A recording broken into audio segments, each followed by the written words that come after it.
Donc, bac physique-chimie métropole, 17 juin 2025, exercice 1, petit 1, question 4.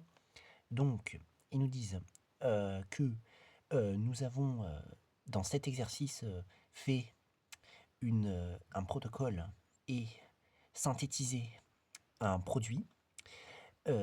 Différentes questions nous ont été posées sur le protocole et sur les manières dont on a analysé le produit brut en fin de synthèse.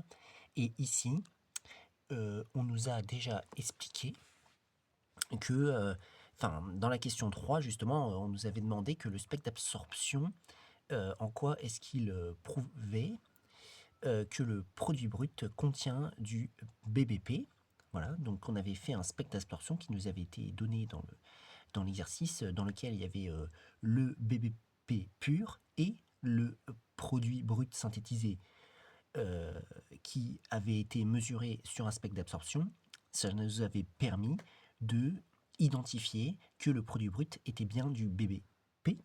Et dans la question 4, il nous demande de citer une autre méthode permettant d'identifier le produit brut, c'est-à-dire de voir que c'est du BBP. Donc, une autre méthode qui peut être utilisée, qui est étudiée en terminale, c'est de mesurer, puisque en plus c'est un solide, parce que bon, si c'était un liquide ou un gaz, on le ferait peut-être autrement. Mais ici, c'est un solide qui est obtenu, le produit brut. Donc, ce que l'on peut faire, c'est mesurer sa température de fusion, c'est-à-dire la température à laquelle il passe de l'état solide à l'état liquide. Voilà.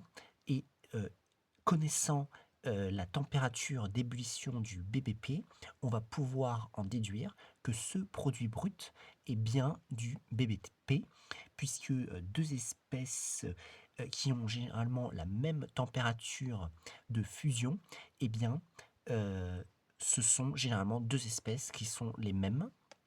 Pour cela, on utilise un banc Coffleur, qui est une lame de métal sur lequel on déplace le solide et sur cette lame de métal, il y a on dit un gradient de température. euh, donc, c'est-à-dire que la température augmente, par exemple, de la droite ou de la gauche vers la droite, et on fait glisser jusqu'à voir qu'on passe à l'ébullition et on regarde sur les graduations à quelle température est-ce qu'on est. Enfin, je veux dire, ébullition, c'est pas ébullition, c'est fusion, c'est fusion. Donc, citer une autre méthode permettant d'identifier le produit brut. Donc, on pourrait dire le produit brut. Voilà, le produit brut. Le produit brut ouais, peut être identifié, identifié en mesurant, en mesurant sa température, sa température de fusion, sa température de fusion. Voilà, donc on mesure sa température de fusion. On va dire à l'aide d'un banc Coffleur, à l'aide d'un banc Coffleur. Voilà.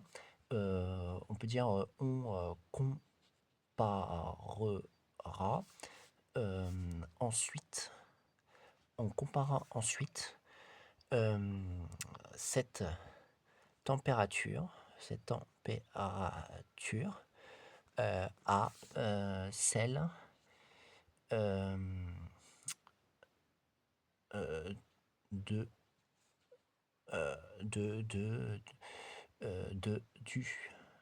du BBP. Entre parenthèses, hein, température d'ébullition, on est bien d'accord. Hein, température, pas d'ébullition, de fusion, température de fusion. On analyse la température de fusion, on la mesure du produit brut obtenu et on la compare à la température de fusion connue du BBP. Donc, voilà comment répondre à cet exercice 1, petit 1, question 4 du bac physique-chimie métropole 17 juin 2025.